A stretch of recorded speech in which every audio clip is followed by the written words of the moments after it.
Halos maghahating oras na ng gabi guys, pero andito pa rin kami. Nag-iingayan kasi inihintay namin yung mga kasamahan namin na nandun sa tabing dagat ng huli ng alimango.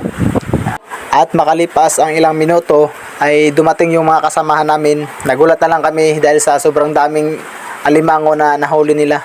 Habang nag-aantay kami na maluto yung alimango, ay nagkaroon muna kami ng maliit na chika.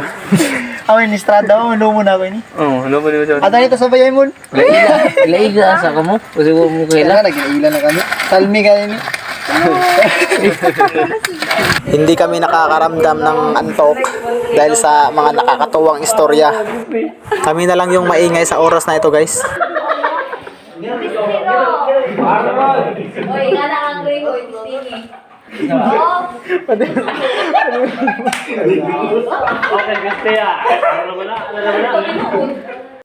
Ayan guys, malapit na maluto yung alimango namin. Amoy mo talaga yung bango ng alimango guys. Napakasarap. Lunga, di kay kabiyan. Buras to. Alam mo ka to lang. Buras. So yung mga kasamaan ko guys, hindi pa naantok kasi sobrang saya sa topic nila.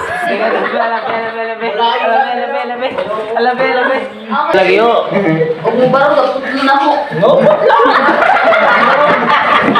Grabe talaga guys, ang saya. Pati ako napatawa nila. Sa wakas ay naluto na rin yung alimango. Kakain muna kami guys.